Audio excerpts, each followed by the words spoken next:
हमारे साथ में सुशील चौहान जी भी। चौहान जी, ये आज इस तरीके से आज लास्ट डेट है जी जी। क्या लगता है कोई रियायत मिलेगी? देखिए, हम कोशिश में तो लगे हैं, कोई रास्ता निकल जाए। हम प्रशासन से भी बात कर रहे हैं, सब लोगों से बातचीत कर रहे हैं कि कोई रास्ता निकल जाए। प्रयास में है, देखिए हमें कोई ना कोई रास्ता निकल जाएगा, बशर्ते शाम तक हमें टाइम दे दें। देखिए हालांकि तलवार भी लटकी है, मोहन खिला यहाँ पे फिर आज ये देख सकते हैं, लाइव तस्वीर दिखा रहे हैं आपको। खिला जी से बात करेंगे। यहाँ पे जो प्राधिकरण की टीम पहुंची है, क्या है पूरा मामला? ये मामला ये है कि यहाँ पे दीपक चराया जी द्वारा ये कॉलोनी काटी गई थी, तो इसमें जगह है। ये राजू रस्तोगी जी जो लखनऊ में रहते हैं, उनसे खरीदी गई थी। ये लगभग 50 लाख रुपए का सौदा था, जिसमें 16 लाख दे दिए गए थे, 34 लाख देने बाकी थे। तो वो दीपक चराया द्वारा दिए नहीं गए। तो राजू रस्तोगी जी कोर्ट गए, कोर्ट से आदेश हो गया इसमें जो मकान बने हुए हैं उनके ध्वस्तीकरण का। तो ध्वस्तीकरण कराने, लेकिन अब समस्या ये है कि उन मकानों की रजिस्ट्री भी हो रखी है, दाखिल खारिज भी हो रखा है। कोई कच्ची ज़मीन है नहीं, पक्की ज़मीन है। पर ये समझ में नहीं आ रहा कि कैसे आदेश हो गया। ये तो फाइल दे कि ये मामला क्या है, और यह तहसील प्रशासन से पता लगेगा कि ये मामला क्या है। तो अब थोड़ी देर में सारी चीज़ें। लगभग कितने परिवार रहते हैं सर यहाँ पे? यहाँ परिवार तो लगभग 20-22 परिवार रहते हैं, लेकिन ये 7-8 मकानों पे ये तलवार लटकी हुई है। हाँ, तो 7-8 मकानों के लिए ये है, और अब कोशिश कर रहे हैं हम लोग बातचीत करके निपटाने की, शायद कोई रास्ता निकले। सर जिन्होंने घर लिया उन्होंने तो सारा पैसा दे रखा है, उनकी कोई गलती नहीं है। तो वो बेचारे इनोसेंट हैं बिल्कुल जी, ठीक है, उनका कोई गलती नहीं है। गलती इनकी आपस में है, चाहे दीपक चराया की, राजू रस्तोगी की आपस की मिसअंडरस्टैंडिंग है। लेकिन उसमें इन बेचारों के मकान जो बड़ी मुश्किल से, एक तो ये मकान देखिए ना, ये वाले मकान वालों ने 1 महीना पहले मकान खरीदा है जी, और लगभग 15 दिन हुए इनको यहाँ शिफ्ट हुए जी। तो अभी तो ऐसे हो गया कि इसके आप ध्वस्तीकरण के आदेश हो गए। तो हम कोशिश कर रहे हैं कि कहीं बातचीत होकर कोई रास्ता निकल जाए, प्रयास में लगे हुए हैं। और मैं सबसे कहूँगा, दुआ कीजिए कोई रास्ता निकल जाए जी। जो 8 घर हैं टूटने के लिए, 7 घर हैं। 7 घर टूटे। 7 घर के जो लोग हैं यहाँ पे हैं मौजूद, जो उनके परिवार के हैं, सब लोग हैं जी। जेंट्स तो कोर्ट की तरफ गए हुए हैं, लेडीज हैं जी जी। कौन सी कॉलोनी हुई है? ये Shri Shyam colony. Shri Shyam colony, Burari. Shri Shyam home colony. Shri Shyam home colony जी जी। देख सकते हैं तस्वीरों में। हमारा जो इकरारनामे में हुआ था जी, उन्होंने पैसा नहीं दिया, ठीक है, ठीक। फिर उसके बाद 2018 से पैसा नहीं दिया? नहीं, 2018 से 19 में दिया। 19 में दिया था, उसके बाद नहीं दिया? उसके बाद दिया है पार्ट में, 2020 में भी दिया, 21 में भी दिया। कुल कितना पैसा आया? 16 लाख रुपया आया। देना कितना था उन्हें 50 लाख देना था। 50 लाख देना था, यानी जो है 34 लाख रुपया आपको लेना है अभी, ठीक है। तो उन्होंने आपके ऊपर मुकदमा कर दिया? वो उन्होंने फिर 2022 में हमारे खिलाफ मुकदमा कर दिया, एक सिविल सूट दावा दाखिल कर दिया कि हमने ये मकान बना लिए हैं और लोगों से इकरारनामा कर लिया है और ये रजिस्ट्री नहीं कर रहे। ये आरोप। आपका इकरारनामा उनसे कब हुआ था? 2018। और इन्होंने आपने कब केस कब किया? 2022 में आपने केस किया, ठीक है। तो केस किया तो इन्होंने कहा मकान मैंने बना दिए, तो आपने उसका विरोध नहीं करा कि भाई मैंने तो भी जमीन ही नहीं बेची है, आपने मकान कैसे बना दिया? जब दाखिल किए, ठीक है, मकान बना दिया, ये बना दिया, हम तो देखिए विश्वास में कि हमें पैसा मिल जाएगा हमारा, ठीक है। उन्होंने जब कोर्ट में दावा दाखिल किया, केस दाखिल किया सिविल सूट, तब हमें पता चला कि ऐसा हो गया।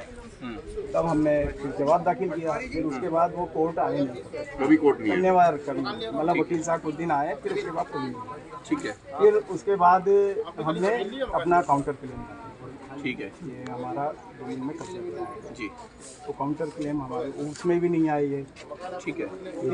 फिर हमारे फेवर में कब आदेश हुआ आपके फेवर में? ये 23/7 को भरते हैं। इसी 23/7? नहीं 23/7 24 में हुआ। हाँ। तो आप 1 साल बाद कैसे कोर्ट में कोई? उन्होंने फिर एक एप्लीकेशन लगाई, दीपक चराया ने किसी को, ठीक है। उसके बाद फिर चलती रही कार्रवाई जी, फिर वो भी खारिज हुआ, फिर बीच में कोर्ट छुट्टी रहती, उसके बाद रस्तोगी सर ने केस कब किया है आपने? हमने नहीं किया। ये उन्होंने कब केस किया? ये केस कोर्ट से हुआ है 2022 में सीनियर डिवीजन उन्होंने दीपक चराया और 2020 में उनकी रजिस्ट्री हो गई। अच्छा, तो अब आप क्या चाहते हैं? चूंकि मकान बन चुके हैं, परिवार रह रहे हैं, कैसी स्थिति? नहीं, जो भी विधिक पूर्वक जो भी कार्रवाई हो, माननीय न्यायालय द्वारा जो निर्देश दिया जाएगा वो मानेंगे। ठीक है, इसमें और भी कोई सुनवाई होनी है आज या कल में? नहीं, अभी तो कोई डेट नहीं है। अच्छा, इम्प्लीमेंट कब तक कराना है इसका आज अच्छा, अमीन साहब को ठीक है, बात रिपोर्ट जाती है। अमीन साहब को 28 तारीख को रिपोर्ट देनी है। हाँ, 28 को देनी है। आज ये था कि हमको मतलब डिमार्केशन करके स्पष्टीकरण करके हमको ठीक है। तो आपका पूरा नाम क्या है? मेरा राजू दस। अच्छा, कहाँ आप सरकारी सेवा में?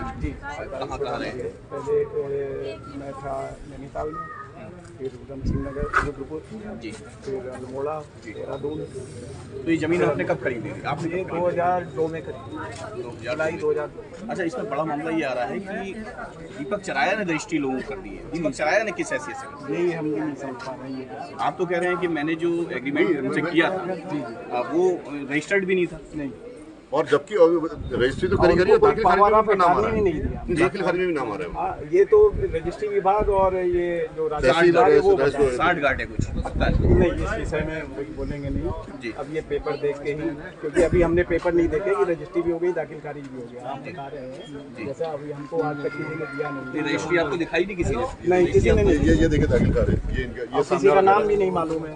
ये प्रभु दयाल जी हैं, ये देखिए रजिस्ट्री, और ये दाखिल खारिज है। अब ये इस विषय में हम नहीं कह सकते। दीपक कुमार का नाम खारिज होकर, यानी दीपक चराया के नाम ये देखिए ना, ये पहले है दीपक के नाम पे 2020 में आ गया, 6/3/2020 में आ गया है। टाइटिल कैसे ट्रांसफर हुई इनके नाम, ये चीज बिल्कुल, ये तो राजस्व विभाग बताया।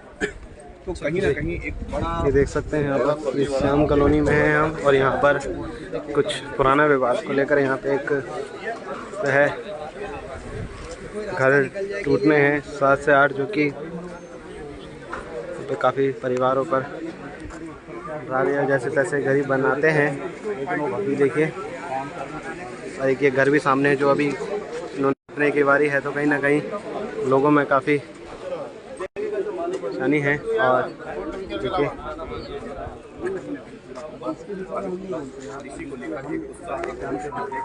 आभार में लिखा होगा ना, जिम्मेदारी क्रेता और विक्रेता दोनों की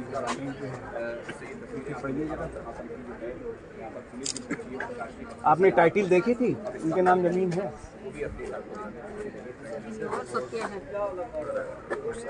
जानकारी आम आदमी को कहाँ होती है।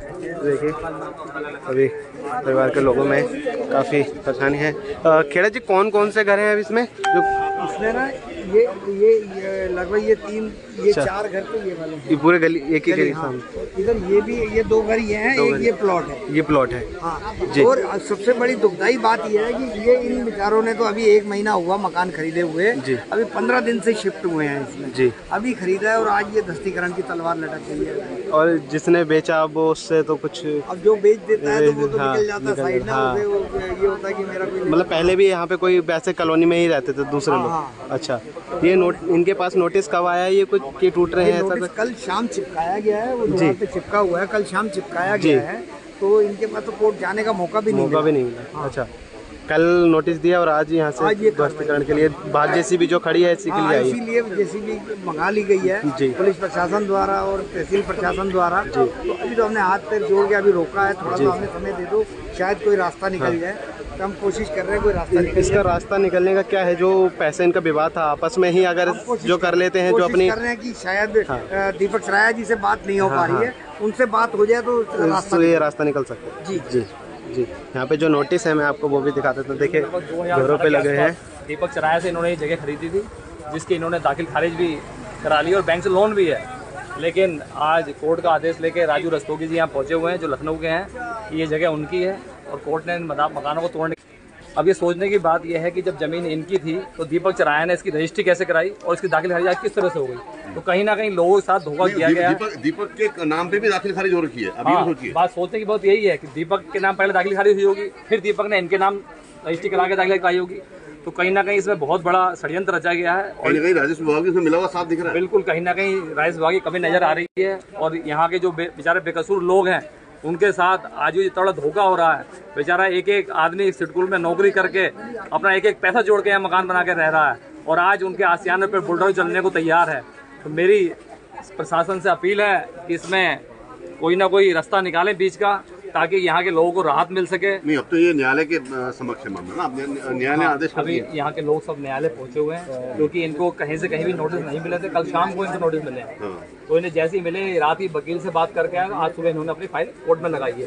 अब जहाँ तक जानकारी मिली है कि कोर्ट में शायद अभी थोड़ी सुनवाई होने वाली है, और मुझे उम्मीद है कि कोर्ट कहीं ना कहीं का रास्ता निकालेगा बीच का, क्योंकि किसी हालांकि के जो इसमें दोषी है वो तो फोन स्विच ऑफ करके सोया हुआ है। हाँ, ये नजारत है। बिल्कुल, दोषी तो आ ही नहीं रहा है। यहाँ के लोग बता रहे हैं कि उन्हें लगातार फोन कर रहे हैं, ना वो घर पे मिल रहा है, ना इनके फोन का जवाब दे रहा है, तो कहीं ना कहीं दोषी माना जा रहा है। और हमने इस जमीन के मालिक से भी हमने बात करी, बहुत सभ्य और सौम्य तरीके से उन्होंने बताया उनके साथ भी धोखा हुआ। जब उनको 50 लाख का उनसे एग्रीमेंट हुआ, उनसे यह एक इकरारनामा बना ना, तो उनको पैसे दिए, और जब ये जो मकान बेच के इनसे भी पैसे लेके और फर्जी वाले तरीके से अपने नाम पे जमीन करवा ली। हाँ बिल्कुल, वो तो बिल्कुल जेन्युइन लग रहे हैं, क्योंकि वो कह रहे हैं मैं पिछले काफ़ी समय से दीपक चौराहे से बात कर रहा हूँ कि उन्होंने 50 लाख में ज़मीन का सौदा करा था, और उसके एवज में उन्होंने 16 लाख रुपए वो भी 2022-23 से किस्तों में दिए हैं। उसके बाद भी उन्होंने इतना सब्र करा, लेकिन जब उनके बार बार कहने के बाद भी वो कह रहे हैं कि उनके ऊपर उन्होंने उल्टा केस कर दिया। तो रजिस्ट्री करने नहीं आ रहे, रजिस्ट्री करने नहीं आ रहे, तो कहीं ना कहीं इसमें एक तरफ ये देखिए, एक तरफ वो वहाँ केस करते हैं कि रजिस्ट्री करने नहीं आ रहे हैं, दूसरा दाखिल खारिज अपने नाम पे करवा रखा है। हाँ, कहीं ना कहीं यही तो सोचने का विषय है। उधर रजिस्ट्री की बात उनसे हो रही है, और यहाँ रजिस्ट्री उन्होंने खुद करा दी है। तो कहीं ना कहीं से प्रशासन को देखना चाहिए कि इसमें क्या गोलमाल है, और क्या इसने किस तरह दाखिल खारिज हो गई। इसमें दूध का दूध और पानी का पानी होना चाहिए, और जो दोषी है उसके खिलाफ सख्त कार्रवाई को सजा होनी चाहिए। हालांकि देख सकते हैं तस्वीरों में, आपको नोटिस दिखा देता हूँ जो रात इन 7 घरों को बताया जा रहा है कि इन 7 घरों को नोटिस दिया गया है। और जैसे ही पता चला, ये देखिए ये नोटिस है जो भूमि इत्यादि का कब्जा दिलाने का बैलिफ को वारंट, आदेश 21 का नियम 35 शीर्षक न्यायालय सिविल जज। ये देखिए बाकायदा पूरा मोहर है इसमें, वीर सिंह सिविल जज। और लोग कि वो पैसे हमें 50 लाख रुपए देंगे, तो उन्होंने कुछ पैसे दिए हमको। ये कुल सौदा 50 लाख रुपए का था। हाँ, उस समय तो उन्होंने पैसे पूरे नहीं दिए हमको, और मेरे ऊपर एक कितने पैसे दिए होंगे? 16 लाख। फिर उसके बाद उन्होंने मेरे खिलाफ एक मुकदमा दायर कर दिया, सिविल सूट दाखिल कर दिया। उन्होंने ही? हाँ, दीपक कुमार ने, कि मैंने इतना पेमेंट किया है और मैं रजिस्ट्री नहीं कर रहा हूँ भाई, ठीक है, रजिस्ट्री नहीं कर रहा हूँ। तो कोर्ट में केस चल रहा था, और फिर उसके कोर्ट में जो मतलब पैरवी करते रहे, हम भी करते रहे, आते रहे, लखनऊ से डेट लगती थी, लेकिन वो आज तक डेट में कभी नहीं आए। उनके वकील साहब कुछ दिन आए, फिर वो भी बंद कर दिए। तो कोर्ट में हमारे फेवर में एक्स पार्टी खड़ा। फिर उसके बाद हमने काउंटर क्लेम, मतलब काउंटर क्लेम होता है जो न्यायिक प्रक्रिया है, वो दाखिल किया। उसमें भी वो नहीं आए, कोई जवाब नहीं दाखिल किया। ये अपना पक्ष रखते, कोई भी चीज़ हो पक्ष रखा जाता है, कोई पक्ष नहीं रखा। फिर उन्होंने क्या, पेपर में भी निकला, सब चीज़ संबंध में नोटिस गई। फिर कोर्ट ने हमारे फेवर में फैसला कर दिया और टाइम दे दिया कि इतने दिन में। और फिर एक एप्लीकेशन बबीता रानी जो के नाम